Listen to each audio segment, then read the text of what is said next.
Students, now I am starting the next topic and the last topic of the chapter 3 current electricity. The topic is potentiometer. So first, what is potentiometer? So potentiometer is a device used to measure an unknown EMF or potential difference accurately. मतलब ये एक ऐसा device है जो potential difference और EMF को accurately measure करता है। वैसे तो ये पोटेंशियल डिफरेंस और ईएमएफ तो वोल्टमीटर भी मेज़र करता है, तो मुझे ये भी समझना है कि why potentiometer is preferred over voltmeter. तो इस लेक्चर के लास्ट में हम ये जानेंगे कि पोटेंशियोमीटर को हम लोग क्यों प्रिफर्ड ज़्यादा करेंगे वोल्टमीटर के कंपैरिजन में। Now what is the principle? Next होता है principle. On what principle the potentiometer is based? So I am writing and I am explaining also the basic principle of potentiometer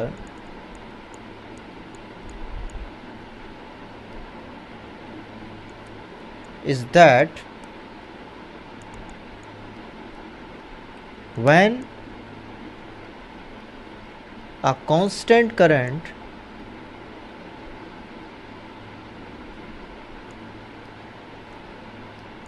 flows through a wire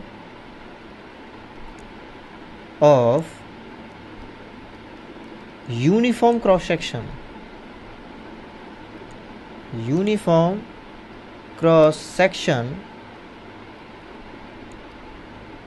then the potential drop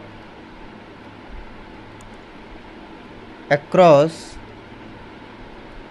any length of wire is directly proportional to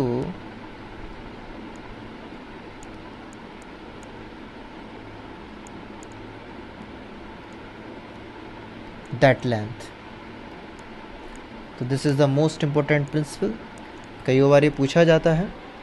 इसमें दो चीज़ें बड़ी important हैं basic principle में।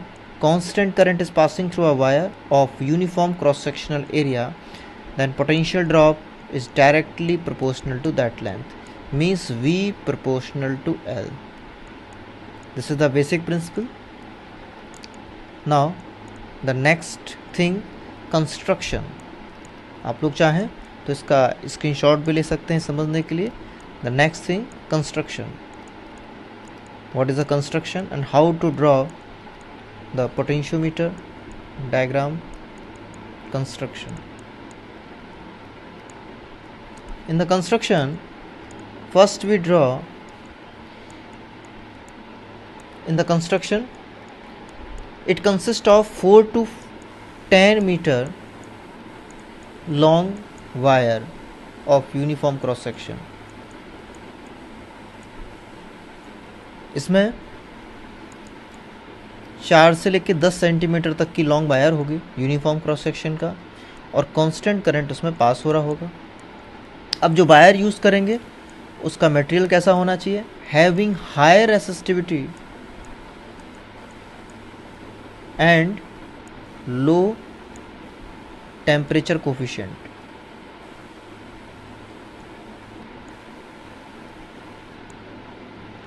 तो ऐसा कौन सा मटेरियल होता है जिसका हाई रेसिस्टिविटी और लो टेम्परेचर कोफिशिएंट हो?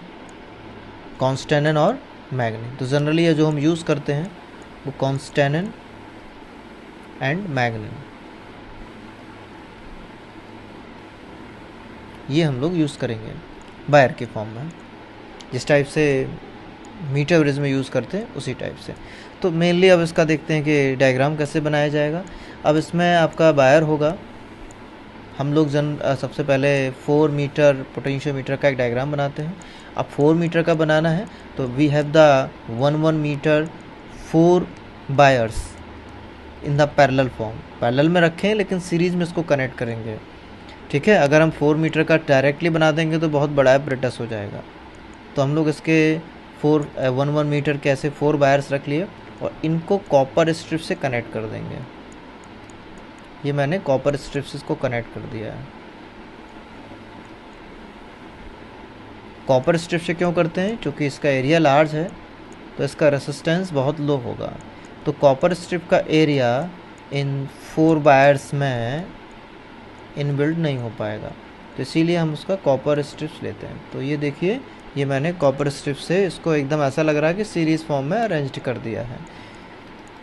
इस पॉइंट को हम लोग ए बोलेंगे और लास्ट वाला पॉइंट बी होगा। अब ए बी के बीच में हमको एक सोर्स कनेक्ट करना है, तो हम लोग अब सोर्स कनेक्ट कर देते हैं। बैटरी, की एंड रेजिस्टेट। तो what is the function of the rheostat? Rheostat control the current in the wire in the circuit. ये एडजस्ट करेगा कि कितना करंट इस सर्किट में पास होना चाहिए। ये जो बैटरी है, इस बैटरी को हम लोग बोलते हैं ऑक्सिलरी बैटरी और ड्राइविंग बैटरी। तो जो बैटरी कनेक्टेड है उसको हम लोग बोलते हैं कौन सी बैटरी? ऑक्सिलरी बैटरी और ड्राइविंग बैटरी। अब इसका नाम ड्राइविंग बैटरी क्यों है? बात समझ में आ रहा है? ड्राइव करना, पूरे सर्किट का चलाने का काम, वर्क कराने का काम इसी ड्राइविंग बैटरी का है।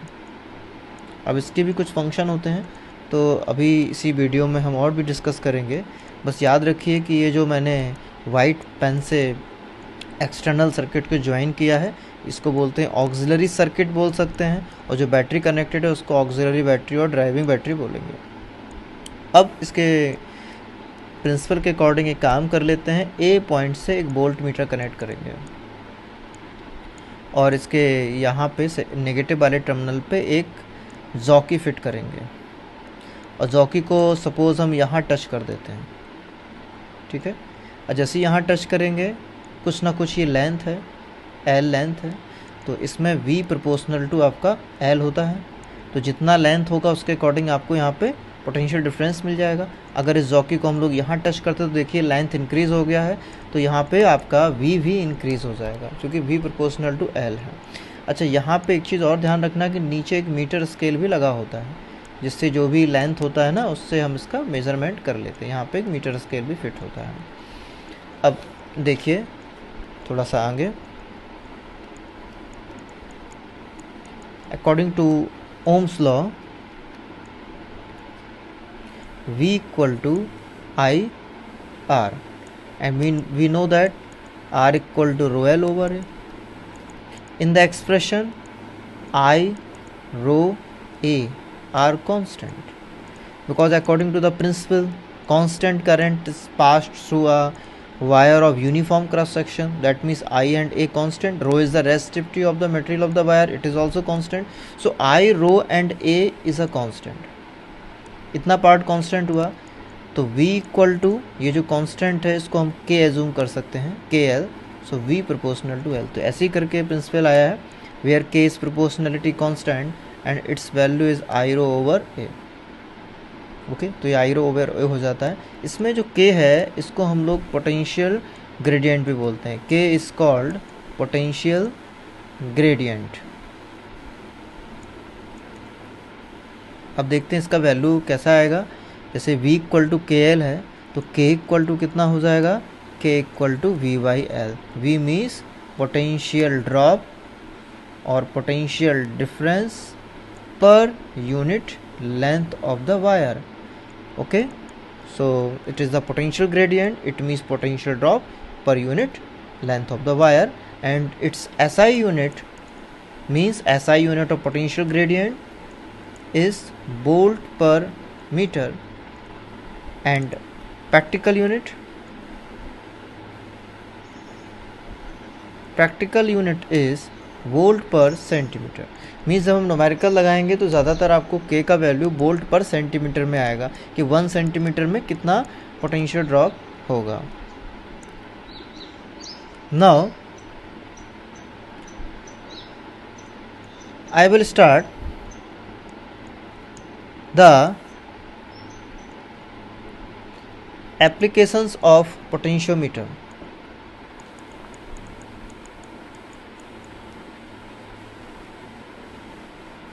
अब मुझे ये देखना है कि हम पोटेंशियोमीटर का कहाँ कहाँ यूज़ कर सकते हैं। आपको क्लियर होना चाहिए प्रिंसिपल आपको पता है कि केबल V प्रोपोर्शनल टू L होता है। तो इसके दो एप्लीकेशंस हैं, एग्ज़ाम के लिए इम्पोर्टेंट है।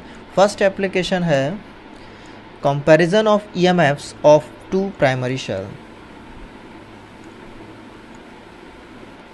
Comparison of EMFs of two primary cell.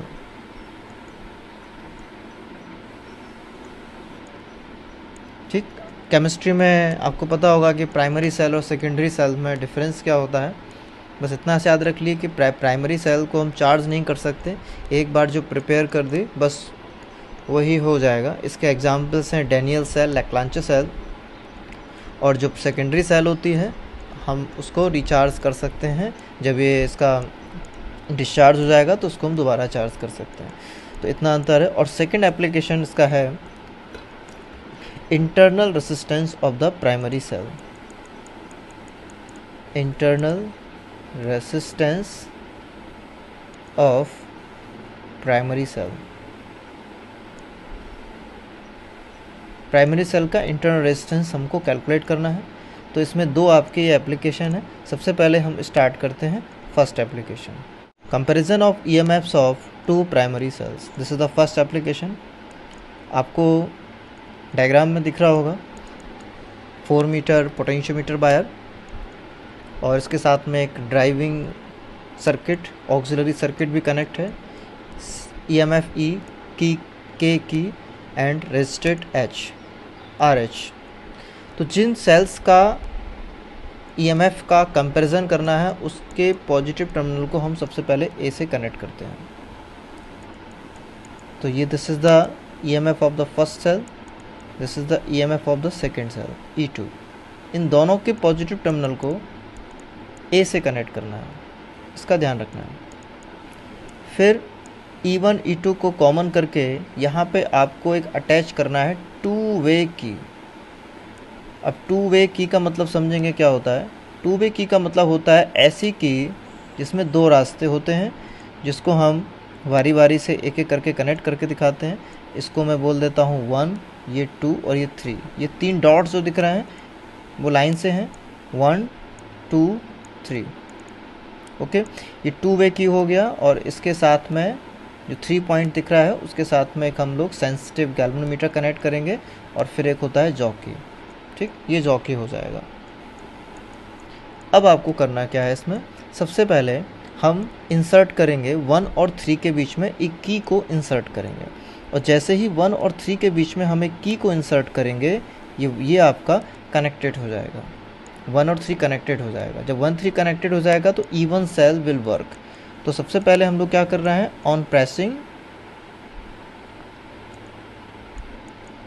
अ की between 1 and 3, so cell E1 will work.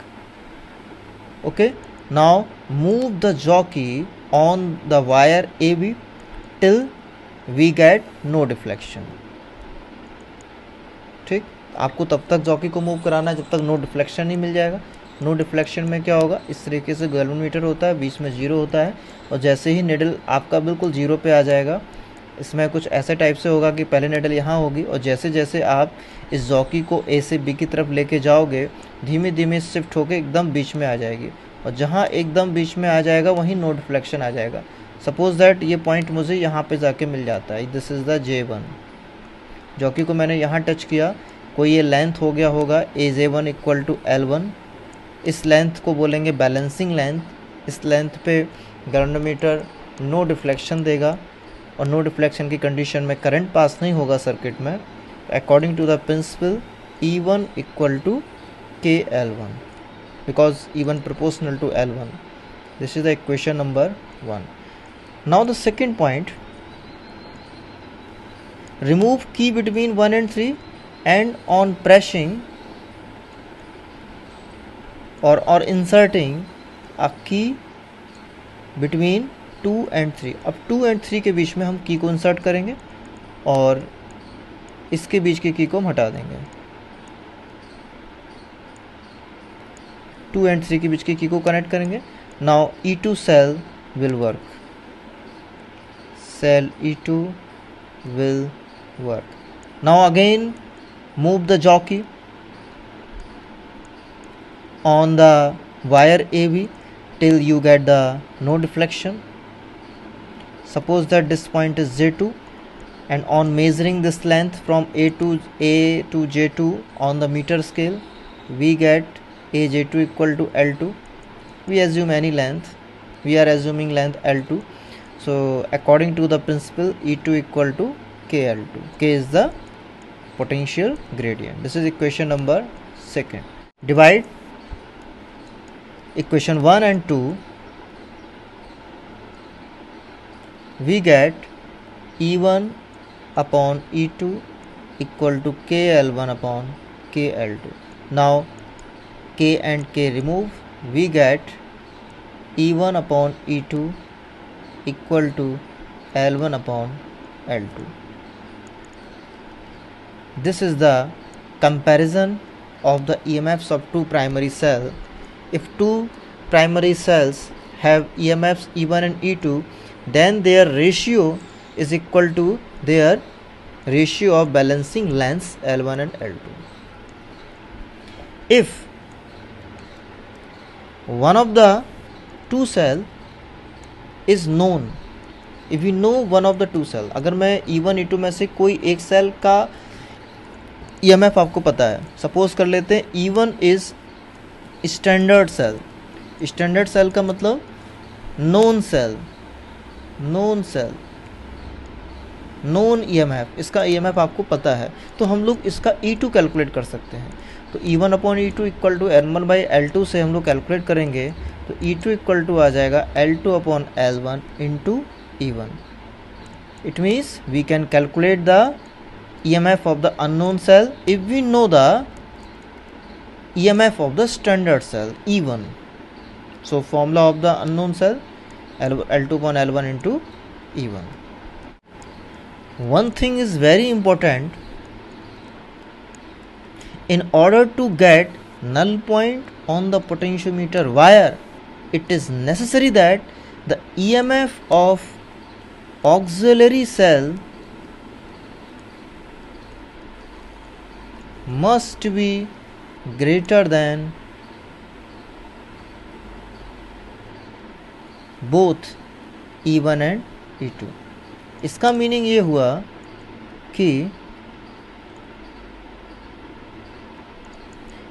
इस बैटरी में, इस पोटेंशियोमीटर में जो ड्राइविंग सर्किट है या ड्राइविंग सेल है, उसका जो EMF होना चाहिए, जिनका हम कंपैरिजन कर रहे हैं या जिनको मेज़रमेंट कर रहे हैं, उनसे ज़्यादा होना चाहिए.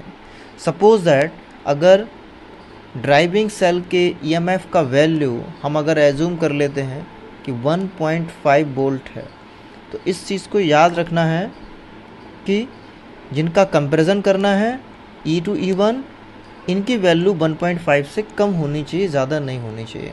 अगर ये ज़्यादा होगी तो हमें नल पॉइंट इस पूरे पोटेंशियोमीटर वायर में कहीं नहीं मिलेगा. तो इस चीज़ को याद रखना है कि ऐसा होना चाहिए. तो the second application of potentiometer is how to determine internal resistance of primary cell. तो we have a diagram, auxiliary circuit with cell key K1 and resistor is connected in the series form. Up to calculate the internal resistance of the primary cell, we connect the positive terminal of the cell which we want to calculate the internal resistance to the point A. Positive terminal के को A से connect करना है. Now connect a resistance box and अ की K2 in parallel to the cell E. Then a sensitive galvanometer and a jockey is connected. तो first point,